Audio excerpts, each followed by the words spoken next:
If you're looking for quality designs, look no further than Bradley Shaw Designs. Bradley Shaw Designs can design anything from wraps, banners, posters, promotional items, and more. Bradley Shaw Designs is the exclusive digital graphics partner of the Renegade Monster Truck Tour and Routine Motorsports.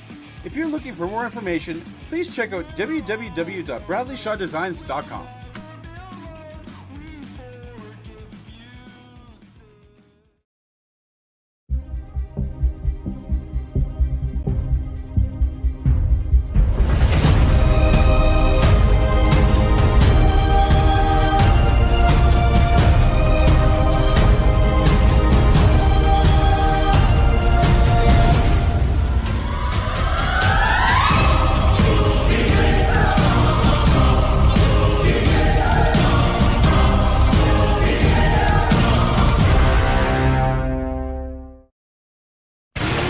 This isn't your typical motorsports podcast. You're listening to Crush This, a monster truck podcast presented by High Octane Coffee and J Concepts. A show where we take you inside the minds of your favorite drivers, past and present, of the monster truck industry. And now, your hosts, Brad Shaw and Dan Chichagash. Buckle in. The show starts now. And welcome to a brand new episode. Oh, Cheech, what are you doing? Are we going through this again, really? Is he going to throw his phone this time, guys? What's Cheech going to do? Well, welcome to a brand new episode. You know, here's the cool thing. Here, hey. And follow on Instagram. We got it going on. So there you go. So you know what's funny? You just posted that. I posted to our story, like, not even like 30 seconds ago. That's hilarious that we just posted both on Instagram.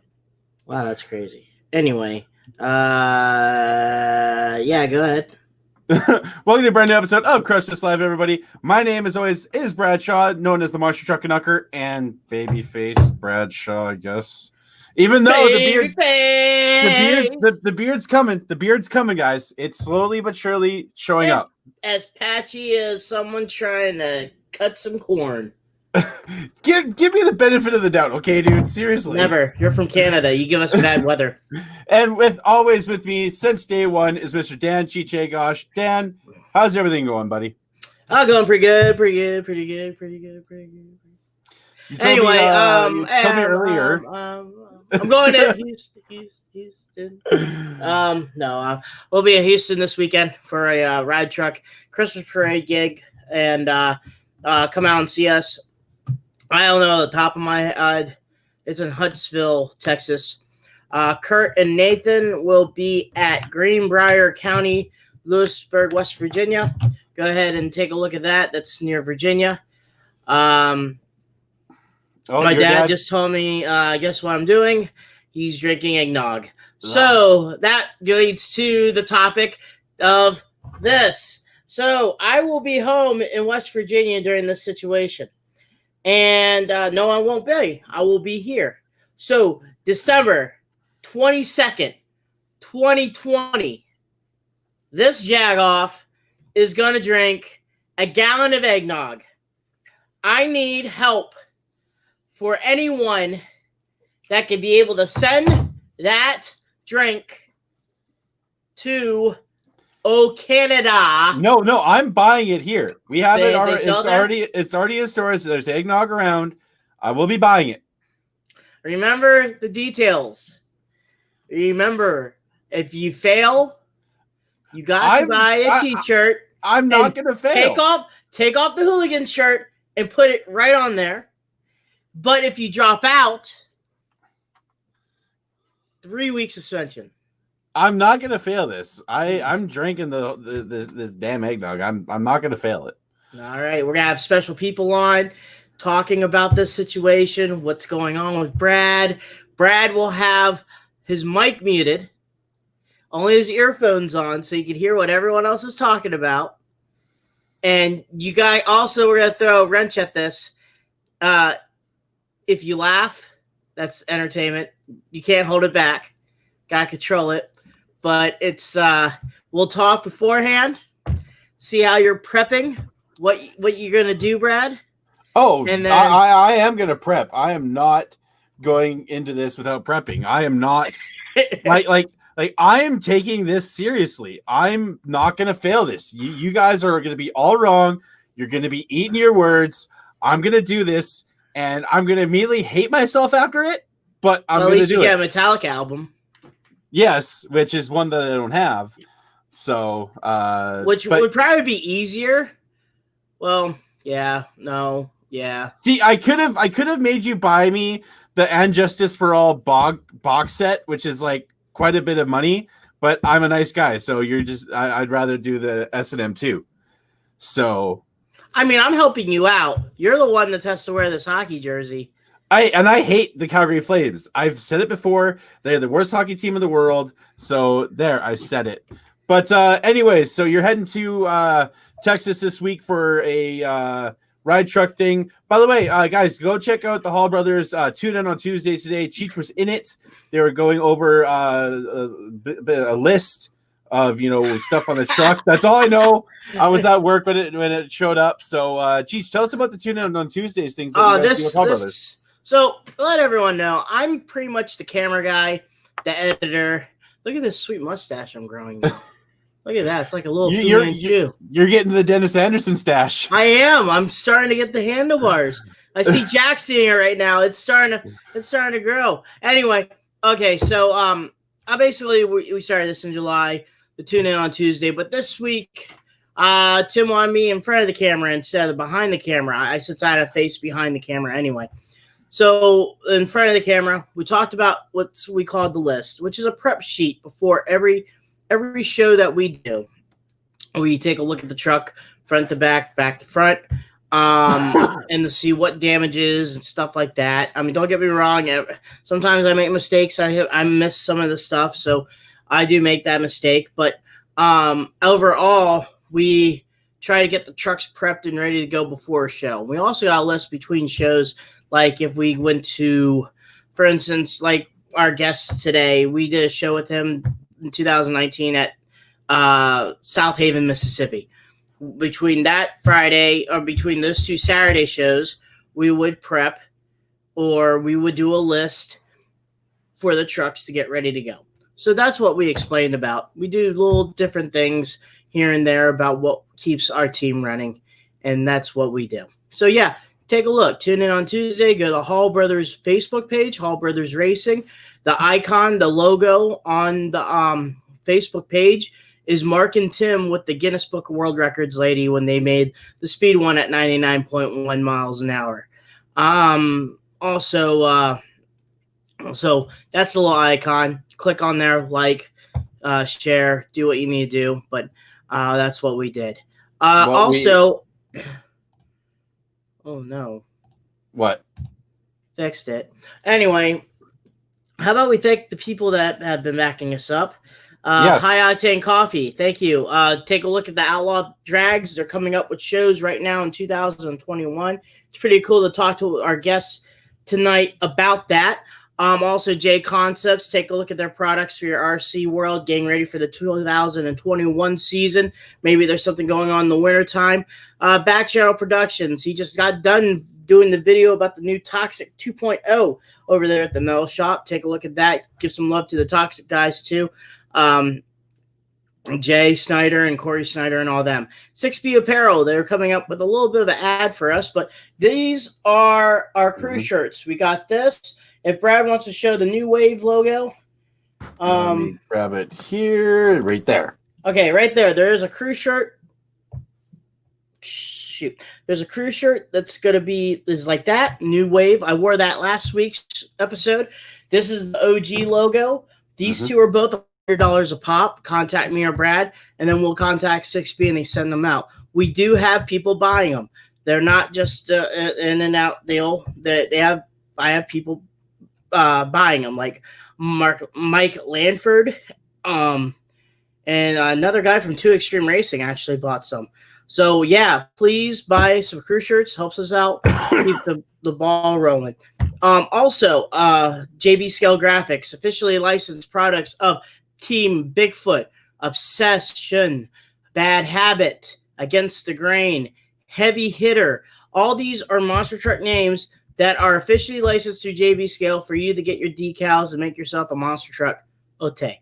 Anyway, and soon to be Marty Garza's Monster Truck Technology book. Christmas is around the corner. Get yourself one. If you're a huge monster truck fan, or you know someone that's a huge monster truck fan, go ahead, take a look. Very good informational book. Like last week, we talked to I don't even know who we talked to last week, but he talked about the book itself. He got it, and very informative. And we talked to Steve Thompson. Yeah, that's there we go. My bad, Steve. I'm sorry. So go ahead and take a look at that book also. And Bradley Shaw Designs. There's nothing going on. So anyway, who our guest? I'm bringing it back, everybody. Have a jam. Oh, she's just getting a phone call or something. That's my dad text messaged me a picture of eggnog. Really? Mm-hmm. Well, we all know that Cheech's dad is having a damn good time. Of course he is. But anyway, let's talk about this. The most important thing in the room is our guest tonight. He is part of the Exterminator team, driving the awesome, I always liked the Ram body style, now FTI Torque. So now he's a Ram boy. And, it's pretty cool seeing him from when he was part of the Triple Threat Tour all the way. Well, actually, beforehand, he was a crew guy with them. Then he got into the scene. Now he has his own identity with the FTI Torque Monster Truck, Monster Jam, Monster Truck. I don't know what insurance company has to save their butts on calling what these things are now. They're a monster truck. So anyway, and we'll bring him out right now. That's Mr. Jack Brown. How you doing today, sir? How's it going? Great. How you guys doing? Yeah, not too bad, not too bad. Just enjoying a frigid, frosty night in the Great White North as usual. So thank you for coming on. At this point, we've had all of Team Raising K Monster Trucks, Team Kermit on the podcast. Well, besides Roy, but we've had every single member active on. Yeah. Active member. You got to be careful because if you get Roy on there, you might roll. Oh, man. Tell us the story about how he has the nickname Rollover Roy quickly. Well, I'm sure the whole world knows by now because he can't go probably 2 or 3 shows without rolling the truck. Doesn't matter if it's the Ice Cream Man, Exterminator. I think he's rolled the Exterminator more times than JR has driven it. Man. Oh, get that ice cream up. There we go. Gotta do that. Put your cones up. Yeah, put your cones up. But Jack, let's start from the beginning. And were you a fan when you were younger with monster trucks, or did you get in the sport? Like we've been finding out that a lot of the guys that have done the sport did it for a helping hand or being a friend of the guy, and then like 20 or 5 to 10 years later, they're still part of the team and they're still rocking on. But then you have some people that are fans. They wanted to pursue it and wanted to do what they wanted to do. What was your take? What got you into the monster truck world? JR. My first show at a Monster Jam show was helping JR crew. He invited me up to a arena show in Raleigh, North Carolina, and that was the very first show that he invited me to. He's like, "Hey, I need help." I was like, "I'm available." So yeah, I come up, hung out, did what we did, and 6 months later, he calls me. He says, "Hey, how do you feel about joining the team?" I'm like, yeah, I'd love to. I don't know a whole lot. I'm mechanically inclined, but I don't have a motorsports background. I grew up on a ranch in Arizona, moved to Florida when I was 12. Just always been in the woods, been a country boy, jacking my truck up. Never really, I watched, Monster Jam shows, heard of it all before, but never really got my interest peaked until JR invited me to that show. So how did you and JR meet? Was it, through a mutual friend, or did you find out, that he was in the monster trucks? Like, how did you guys meet? Actually, no. Shortly after high school, I started working construction for JR's company. And just, like I tell everybody, it doesn't try to be as friendly as you can to anybody, because you never know where that friendship is going to lead down the road. And this is what happened. Like, I knew Jay. I've known JR for about 20 years now, and I did construction for him for quite a few years. And ever since then, we've just always kept the relationship. Always, text back and forth. Hey, how you doing? How's the games going? We've always kept that relationship going, and this is where it led to. It led to me being a crew guy for 2 years and then piloting my own monster truck. So yeah, you did the stepping stones of getting yourself behind the wheel of a truck. You were a crew guy for a good 2 years. How was that 2 years for you being a crew guy? You said you were, didn't have the background like a lot of people have. So what did it take you pretty fast to get a hold of it, or did it take you some time to get the basis of it? Actually, no, I took to it pretty easy. Like, everything on a monster truck, if you don't know, if you've never worked on Clark's, working on a Clark's is going to be easy. If you never worked on a Pettibone, working only on Pettibone is easy. Like, for us, since I've never worked on Clark's, working on Pettibone was easy because I'm not used to how Clark's are put together. So it was easy adapting me to nothing, or to something from nothing, versus trying to switch me over from, one housing to another. So it wasn't too bad. And being mechanically inclined that I am, I'm great with my hands. Anything I touch, I can make it work. Doesn't really matter. One question. I didn't mean to interrupt you. I didn't know if you were done or not. Go ahead. I like to ask this question to the people that have been crew guys. We asked Cody Saucier a while back and other people. Do you find being a crew guy helps you transition into driving more, understanding the truck and how it works and the inner workings of it? Do you think it makes you a better driver in the long run? I think it makes you a better driver, and it makes you more conscientious about how you drive, because at the end of that show, as a mechanic, like, you got to fix it. As a driver, if a driver never has to work on his own trucks, he doesn't care how hard he drives it. He doesn't care if he breaks it. He doesn't care if he does something dumb and destroys the truck just because he's trying to do something new. In that sense, it helps you try to be more conscious, because the labor, the sweat and the tears that goes behind the scenes, keeping these trucks running for the shows. I'm not dying. So you went to the stages and stuff like that, and obviously you got your CDL. And to some people, I always ask even other CDL drivers, because in my head I know how important this is, but for the monster truck world, how important it is to get the CDL? Like this year, that's been a lifesaver, because we've been able to transition from doing monster trucks. When we're not doing monster trucks, we're hauling freight for Amley. So having a CDL is actually basically cushioned me for a backup job and keeping my same job with Raising Cane, because we've been able to haul freight with the semis. So let's go back to the first time you were able to get into a truck. How was that experience for you? Getting to field, testing wise, because you probably moved the truck here and there being a crew guy, but your first testing in a field. How was that experience? Was it like everything you thought it was going to be, or did it kind of surprise you how the agility and the acceleration that a truck that weighs 10,000 pounds could have? Oh, I was definitely blown away. Knowing my first time jumping, I could have sworn I was probably in the air for 30 minutes, because that's what it felt like. When you leave the ground, it's like time almost stands still. Even now, like for me now, it still does the same thing. When you get big air, you would swear that you were in the air for 30 minutes when it was like 3 seconds at most.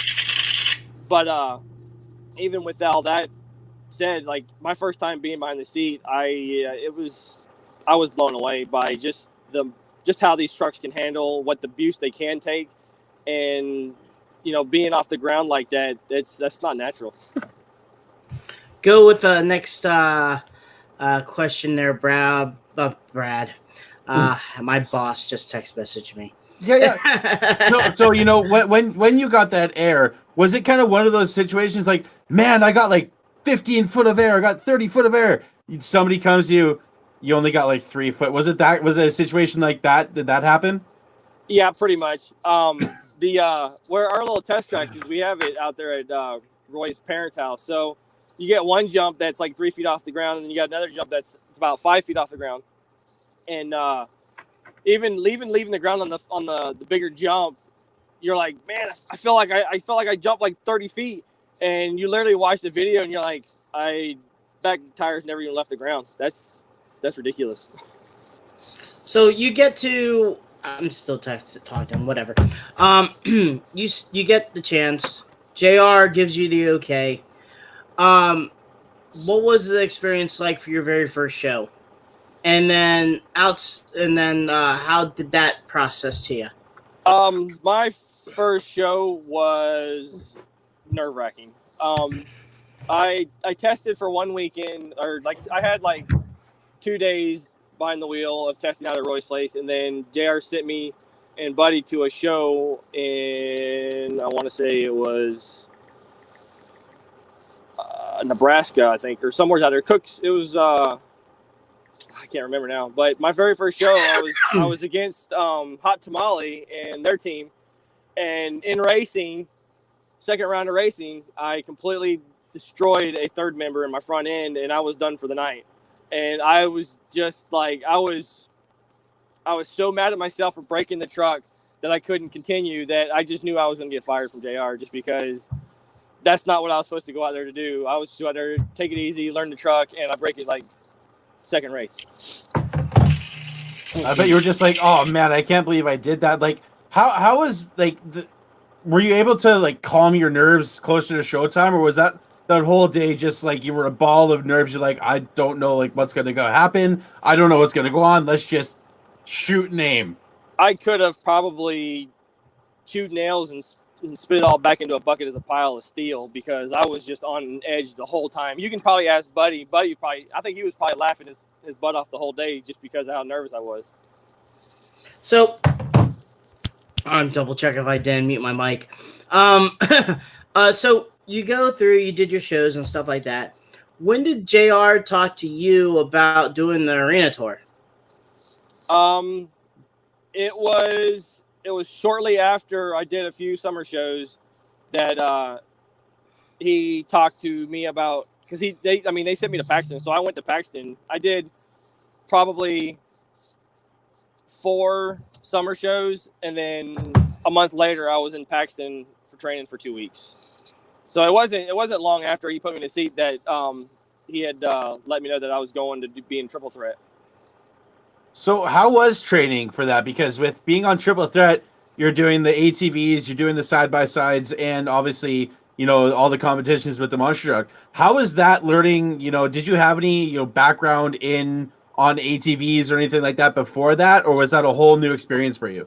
Other than just, you know, I had a 4-wheeler growing up. Other than just playing on a regular 4-wheeler that, you know, wasn't fast. It was fun, but getting on the quads was a totally different experience for me. Like I said, I had kind of the basics on how to run one, but I never actually ran one in competition or even trying to do like a chicane or any kind of skill level behind a quad or even a side-by-side. I've always done them for fun, playing in the mud. So racing was like a total different experience. Even going to Paxton, I think that whole week was like a complete shell shock, because trying to keep up with some of the drivers. I mean, we did 2 shows a day for 5 days. And before that, we did nothing but, we did cardio, we did workout, we did CrossFit. And on top of all that, we did media training. So that 2 weeks was packed. Like, I probably learned more in that 2 weeks about driving and doing interviews than I probably could have in like a year of being in shows. So let's talk about the whole first quarter, that whole arena tour, because also I think you were touring with Trent Montgomery that year. Yes. So how was that full experience for you? And I got a feeling those few months probably accelerated your knowledge on behind the wheel of a truck and other show flow than most guys did when having a monster truck. Yeah, it was that first year, you know, I was new to the whole scene.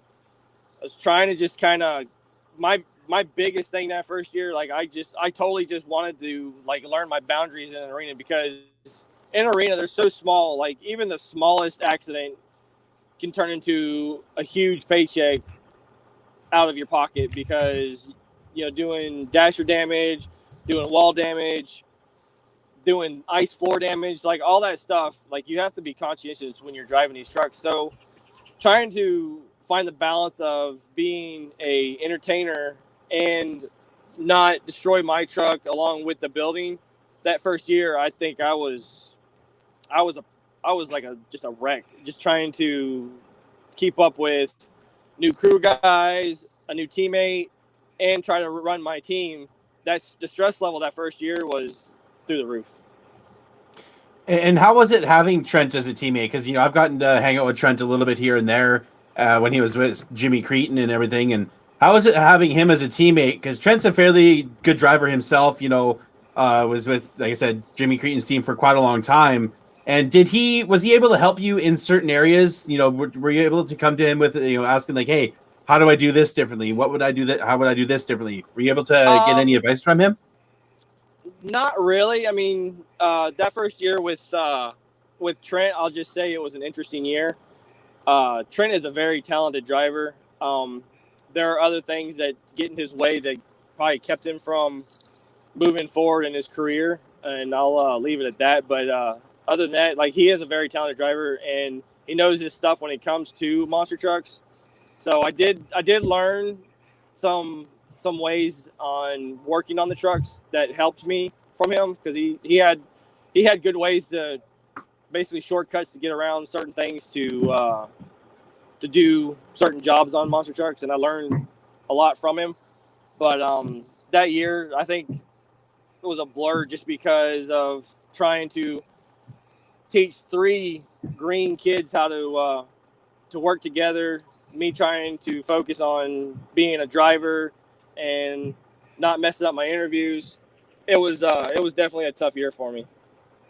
Well, now it must have done something good, because we're gonna now focus on the truck that I consider now driving, the FTI Torque.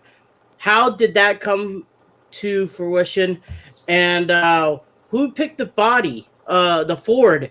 You're like the odd one. I know RJ loves his Rams. JR, sorry, JR, not RJ. Loves his Chryslers, loves his Mopars. And it had to be a few years later until you finally got yourself a Mopar body. But how did that come about?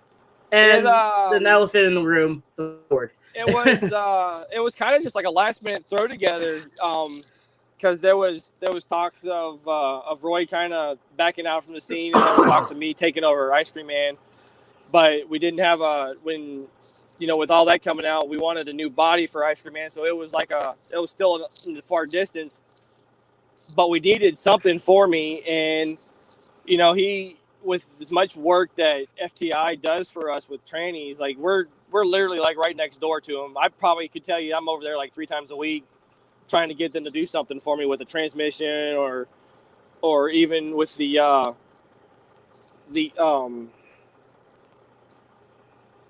just had a brain fart. The transfer case. The transfer case. And so like I learned a lot from going back and forth over there, working with the trannies and seeing what they do.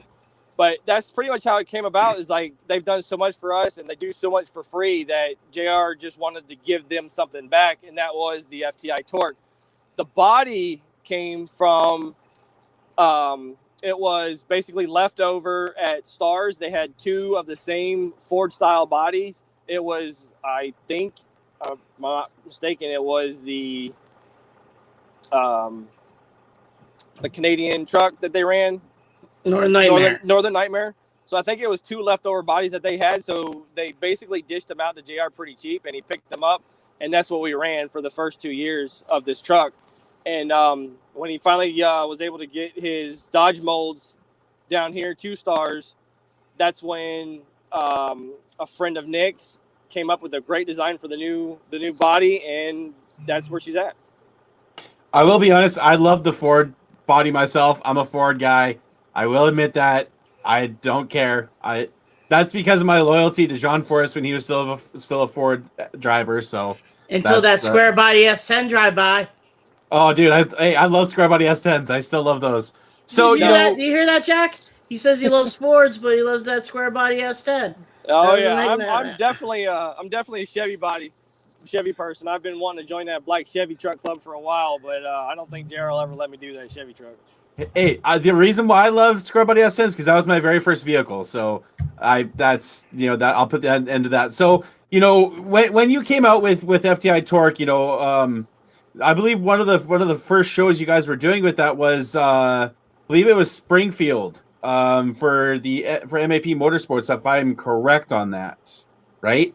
Yes.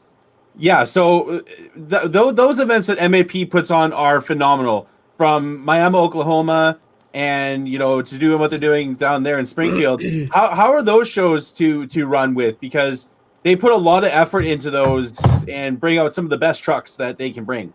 Oh yeah, they definitely if you go to any one of those shows, you got to bring your A game. Those guys, they run hard. They run hard for a reason because they know that they got to put on a show because I think that was the first trophy I ever got was from Springfield, and that was doing wheelies. And it's no secret. Like for some reason, I can do a wheelie like it's nobody's business. But anything else, I struggle with doing, the moonwalks and stuff. It's one thing I got to work on if I ever get a chance to.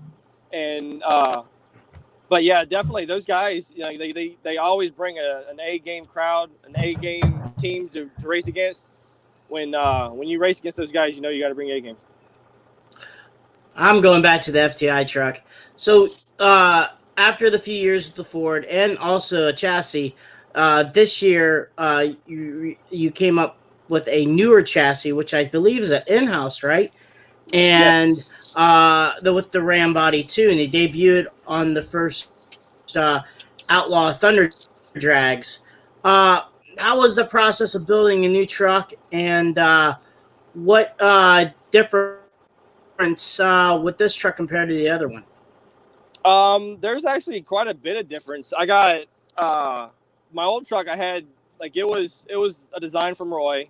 So I had a huge cab. That's why I like about my truck because there's still a lot of room inside my cab for the chassis. We re-angled the shock towers so they give me a little bit more room between the chassis and the shock, so I just have more ability to tweak without hurting anything. Everything with this whole design of this new chassis was drawn up by my boy Ricky at the shop, and he did a phenomenal job with engineering it. And I ran this truck all year. I did probably 30 shows for first quarter, and I love it. This truck, the truck hooks when I'm racing, it doesn't lean, it squats. Everything about the truck is just phenomenal. We got a couple of people up in the chat here. First, we got your teammate Buddy Tompkins, Downtown Jack Brown, and we got your boss man. He's saying, "What's up?" What's going on, JR? So, Cheech mentioned the Outlaw Monster Truck drags there. How was that experience? Because, we talked to Joey leading up to that, and, he wanted to do something different, something that, nobody had seen before. And how was that experience getting to race on, a crazy track like what they did, and the whole experience of that? It was a lot of fun. I wish we could have had 2 or 3 more days to do the filming. It would have came out even better. But the track was a lot of fun. It was a huge track. The starting, the jump off, the drop start for the racing was a challenge in itself. The weather, I couldn't ask for any better weather out there. It was warm, but it wasn't overbearing hot. The whole experience was really good. I had a great time, and I can't say enough for Joey. He did a good job for the staff that he had. I think he did a phenomenal job. And then with that too, was it the scenario with not a lot of people watching? It's going on pay-per-view, and also being the kind of I believe you weren't at Myrtle Beach, right? You didn't do the Myrtle Beach show, right? Yeah, I did. Oh, you did? Okay, so that's actually so the Myrtle Beach show was actually technically the first one, right?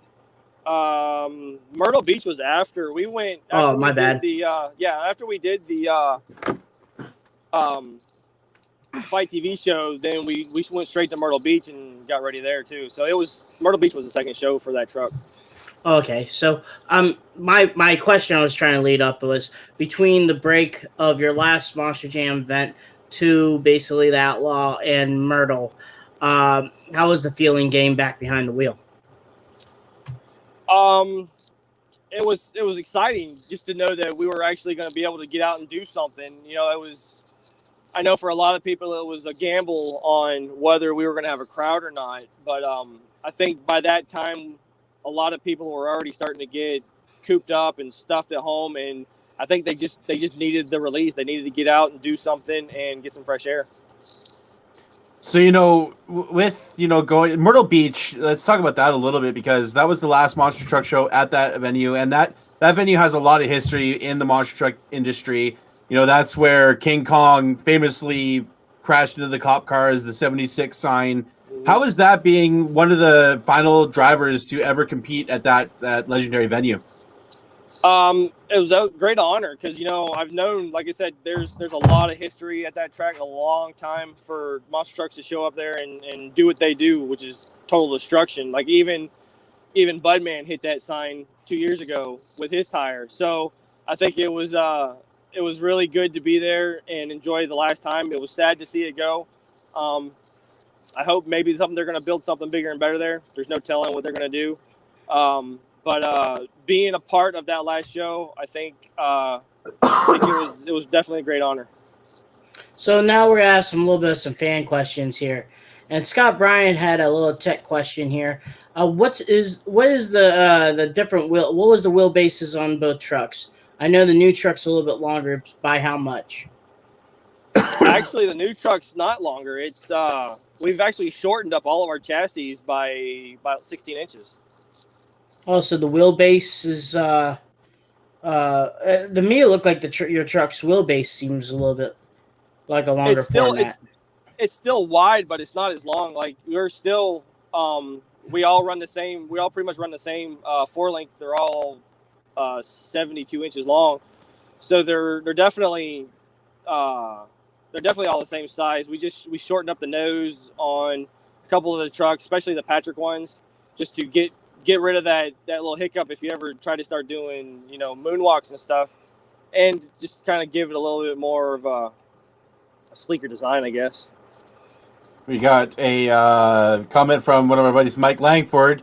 Do you like being a shark or a Rottweiler? I definitely like being the shark. It's the Megalodon body has got a huge following, and it's got a lot of character. Plus, I like all the teeth, and I've always been a fan of sharks anyway. Even growing up as a kid, I always thought, being in the ocean, being part of the sea creatures, it was always cool to me.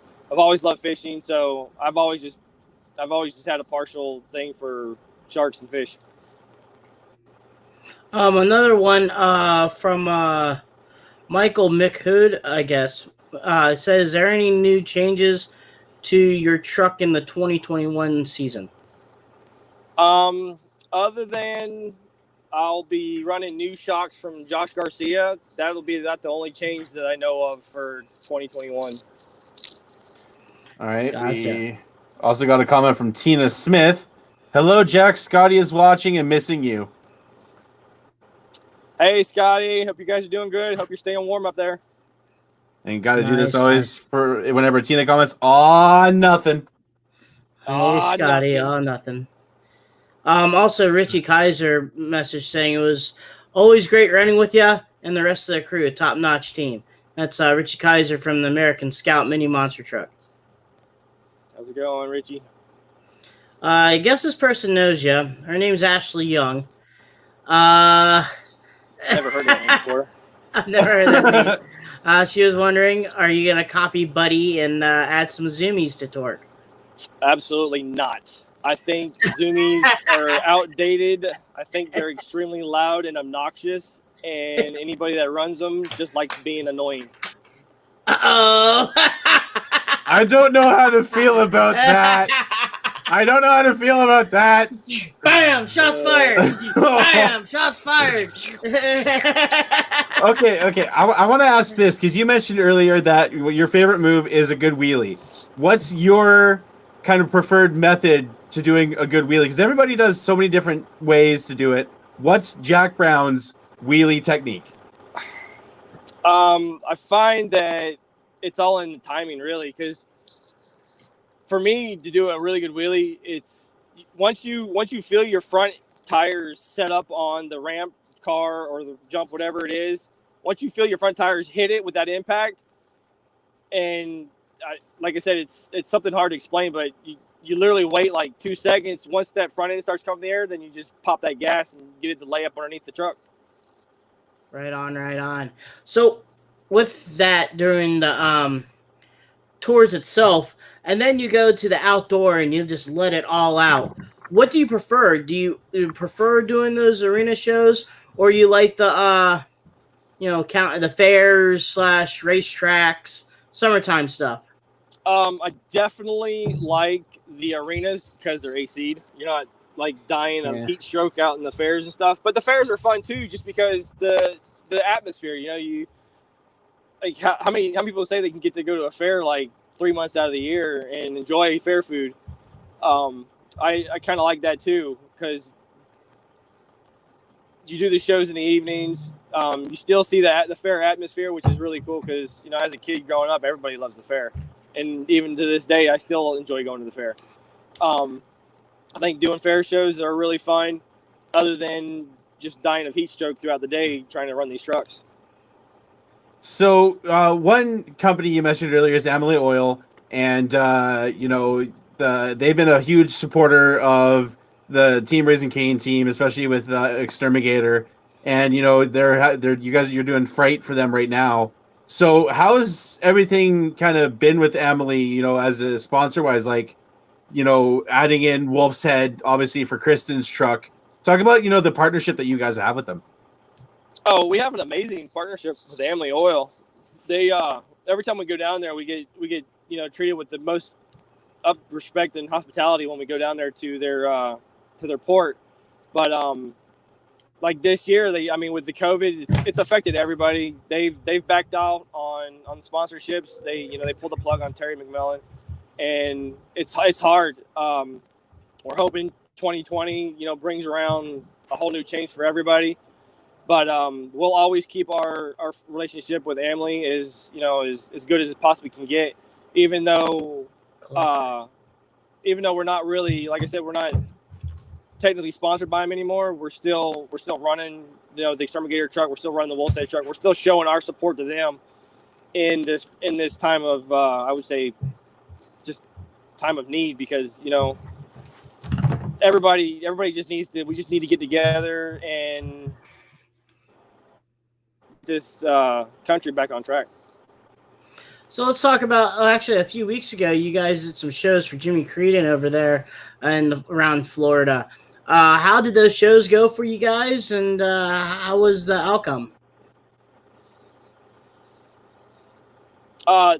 Amazing. Both. I don't know how the Ocala show went, but Jimmy wasn't expecting too much of a turnout in Tampa show, and I felt like it was a smash hit. Crowds were into it. The crowds were, it was a packed, wasn't like a complete packed, but I would say as complete as packed as it could be. The stands were pretty full for both shows. Weather ended up being actually really good. We thought it was going to rain on us. It sprinkled a little bit, caused a little bit of a slip and slide for the first show, and the second show, it came out phenomenal. All right, so what you can't see right now is the chat. And there's something that's been started because of that Zoomy comment, by the way. So Cheech is hashtag Team Collector, and I'm Team Zoomy. Okay, so something new has been finally started in this. So you guys are Team Collector. Yeah, I'm obnoxious Team Zoomy all the way. But with doing a lot of different shows, different promoters, what's your favorite kind of tracks to race on? You have the Outlaw Monster Drags, which is a straight line, but a lot of big obstacles. You have Chicago style, St. Louis style. What's your favorite tracks to race on? Anything with the AC. Anything, yeah, right.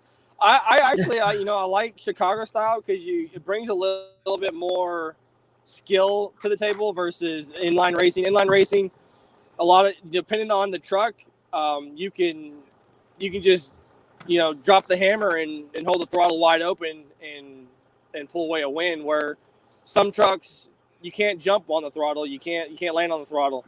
So with that saying, I think Chicago style to me is better because being able to take a turn, stay in the throttle, and jump, take another turn, stay in the throttle. I think it just takes a little more skill. Man, a little rivalry going on here. Anyway, so Brad, sorry, I was just yeah, Buddy had a comment saying spoiled from working in the AC shop. Oh, I'm sure he did. He's the one that's still working in the AC shop, so. So with all that going on, the relationships that you have, especially with JR and them, with Emily, Wolf's Head, FTI. I'm reading all your shirts. Hedman also, Hustler. Hedman and all them. How with the situation that will be going on with this virus and stuff like that, the key of having the relationship with them, like you said, you're helping them transport goods left and right. How is that key? I would say it's good. I mean, in any situation, you just want to help out anybody that's in need. But with our sponsorships, even like with the people that we buy product from, that are giving us breaks. This year, like a lot of people haven't been able to give the breaks the cousin prices like they normally do. So that doesn't change how we approach things. We're still buying the product that we need to buy. We're still getting the parts that we need to get. I think it's just it's a little tougher for everybody. So just help them out, So wow, I just lost my train of thought. Wow. I just lost my train of thought. I had a question in my mind and I lost it. Oh, great. See, everybody, we're not as prepared as everybody sometimes thinks. We just kind of just wing it most of the time. Notes. So, with the pandemic and everything going on, how has it been? Let's like, what have you done in your downtime? Like when you were away from the trucks or anything? Time we're still working on trucks. We're still the shops on full build mode. They're building side by sides. We're customizing.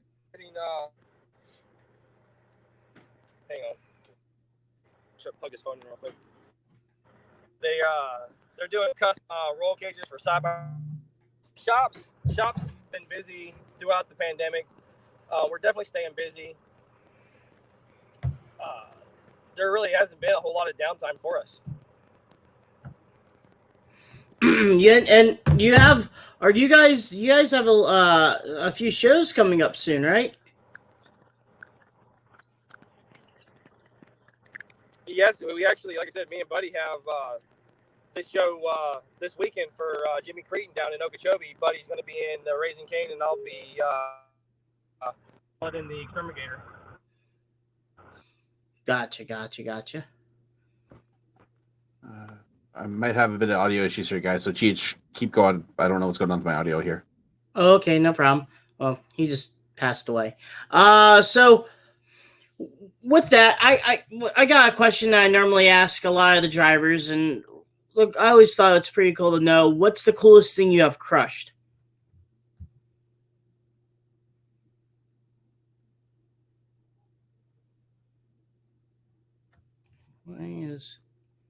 I think he's muted, Cheech. Yeah, he is muted.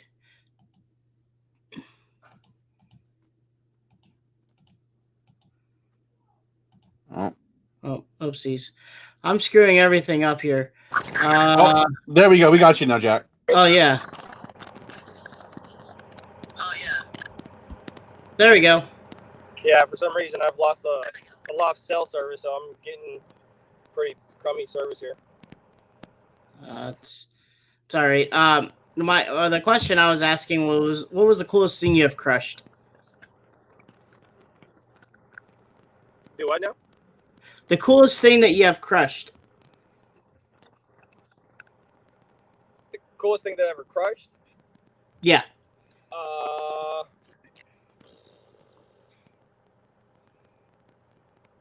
We did crush a BMW one time. I thought that was pretty funny.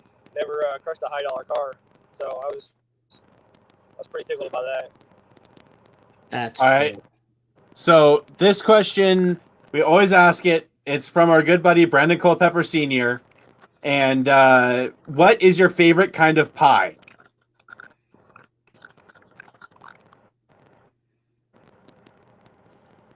What is my favorite kind of what? Favorite kind of pie? Favorite kind of high? No, pie. Like apple pie. Yeah. I'm a pie. I'm a big fan of cherry pie myself. I like apple too, but I'm partial to cherry. Yes, another one for us cherry pie fans. You're still like in 6th. But still, cherry pie is the best kind of pie. Not in the format. Apple's still winning. Pumpkin's 2nd. And I still have on my phone pecan pie's 3rd. Then peanut butter chocolate pie. And after peanut butter chocolate pie is a 6-way tie for 5th with lemon meringue. The peanut butter pie sounds like JR. Yeah, he's one of them. Pizza pie. Here we go. Yeah, pizza pie. Then strawberry pie, peach pie. Then peanut butter pie itself, not peanut butter chocolate. And then we got cherry. So actually, cherry actually moves up. So cherry's actually 5th. So by itself, now we have a 6-way tie for 6th. So all right. So another question we're gonna ask while Mr. Brad Shaw is gonna go back is, do you like eggnog? I do like eggnog. I don't drink it a whole lot because I don't want to it comes around once a year, and I like the flavor of it. Other than the fact that it's like super thick, I do actually like eggnog. I don't know how he plans on drinking a gallon of it. I feel like he's gonna chunk all that back up, but hey, better luck to him. You're not the only one that has been coming up with that. I know a lot of guys have difficulty drinking just a gallon of milk in an hour, let alone eggnog. So, that's like if you're gonna try to drink pancake batter. Yeah, that's like I said. I've eggnog is super thick, so I mean, better luck to do it. I tell you what. So outside of the monster truck world, you talked about you do some outdoors and stuff like that. You go hunting. I know a lot of boars around the area. Fishing. What do you do for fun? Actually, both. I love to fish. I carry a fishing pole. I got 2 of them in my semi, so whenever I'm out doing a show, I know it probably aggravates JR, but there's a fishing hole nearby. I'll damn sure find some time to get into it. Hunting, love hunting. This time of year is great. I've gotten to hunt twice so far this year. And I play whenever I have time. I play ball with all my buddies back in in Daytona Beach. So I try to stay busy athletic wise, just to keep going, keep active. I love sports and I love hunting and fishing. So Nice. So you try to find a good fishing spot. Like if there's a lot of cool arenas that are like stationary to a lot of the local watering holes, like rivers and stuff like that.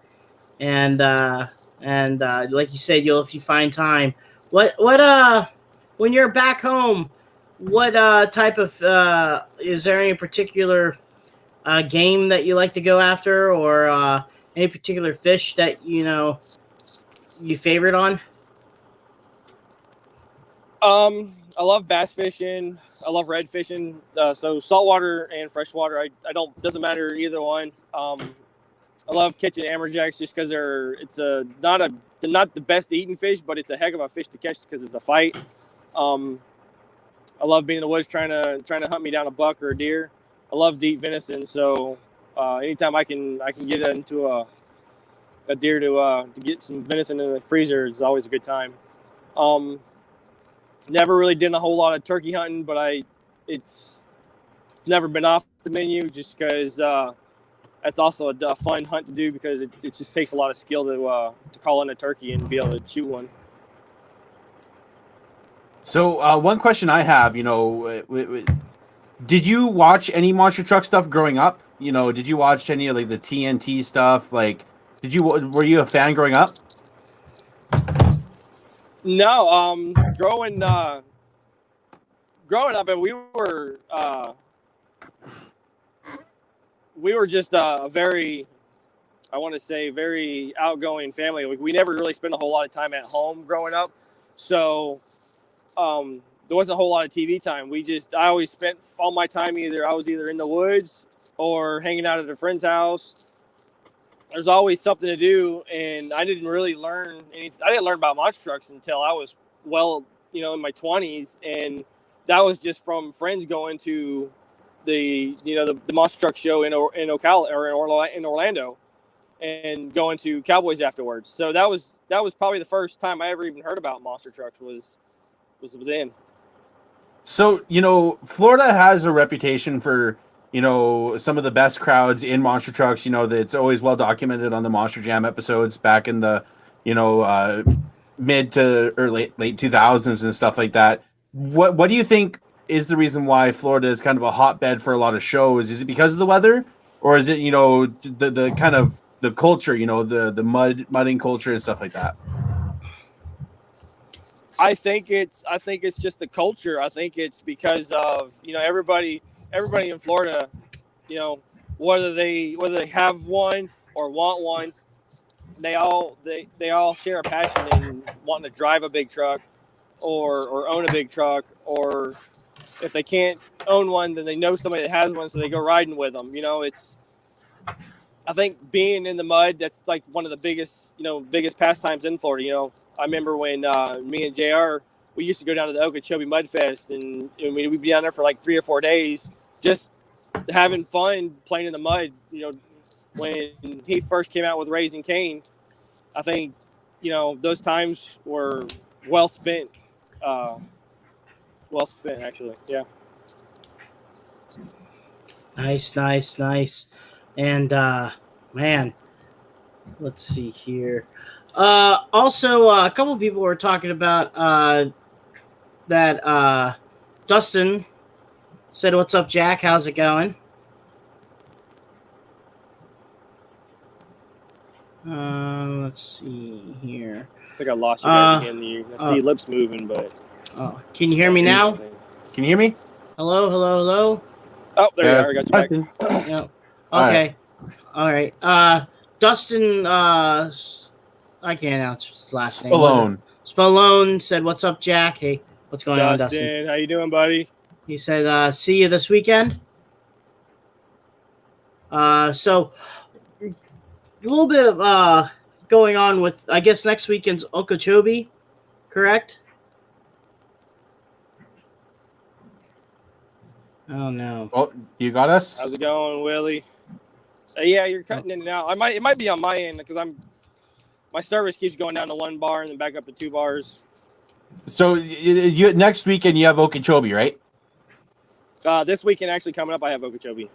Oh, Okay. All right. And do you know the lineup? I know it's a Cretan show, but do you know the full lineup at all? I want to say it's Darren Minguez's trucks, or at least one of them I know, and Jimmy and Don are driving, and I want to say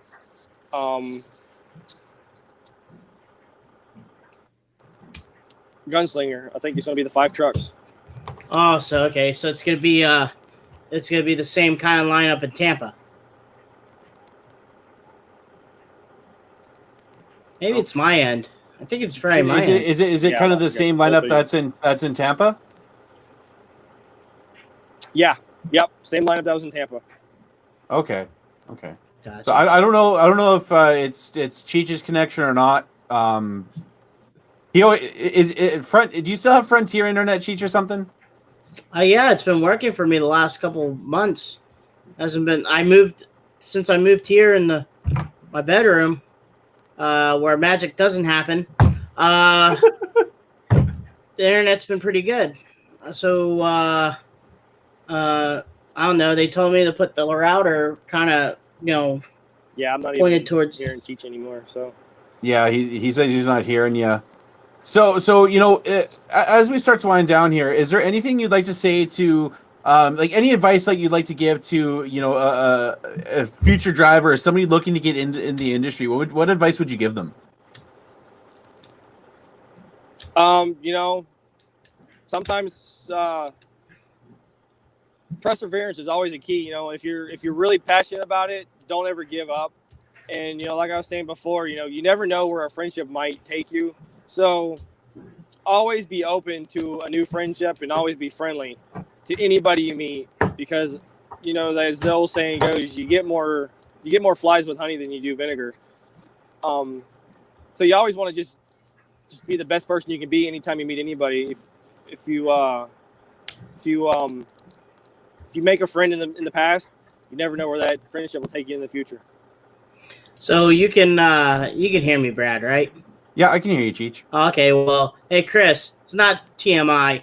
It's Crush This. It all goes. It's our show. I can say whatever the heck I want to say, Chris.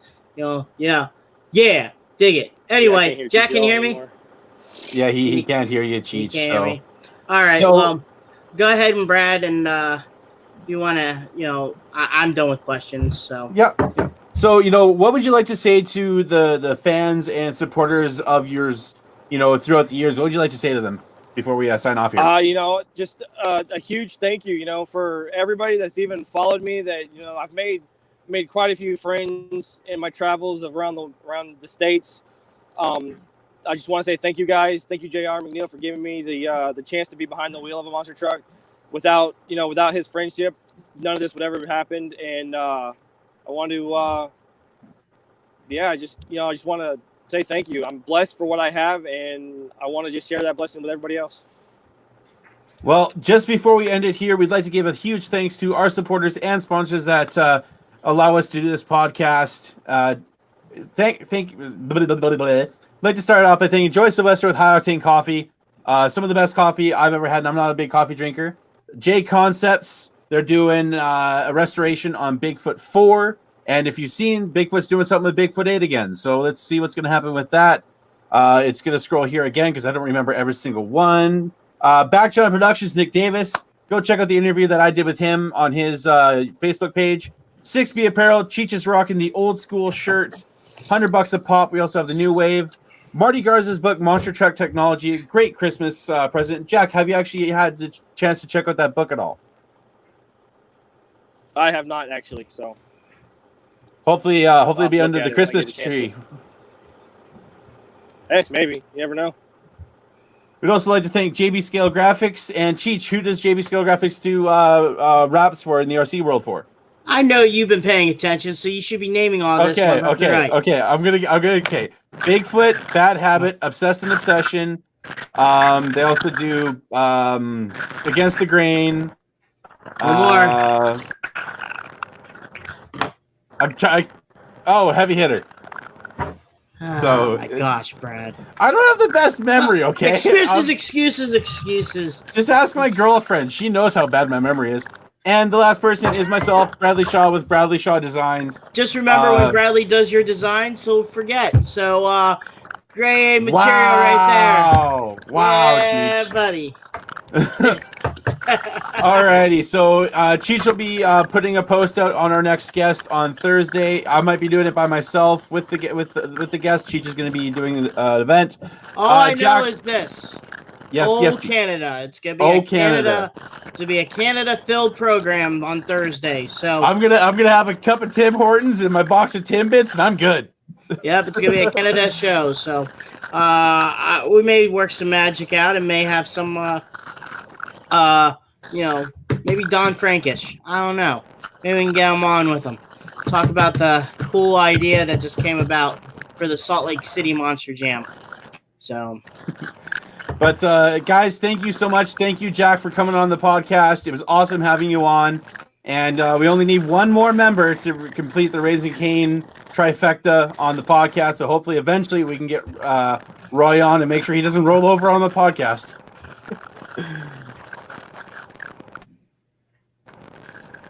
Oh, you still got us there, Roy? Or Jack, you got us there? Guys, I appreciate you having me. oh no. Oh, we Seriously. might have lost him. Yeah. Still got me? Yeah, we got you. So, again, thank you for coming on the podcast. It was awesome having you on. Thank you, guys. I appreciate you for having me. No worries. All right, guys. This has been another episode of Crush This Live. We'll be back on Thursday with a O Canada episode. And until then, guys, keep the rubber side down and the shiny side up. Peace.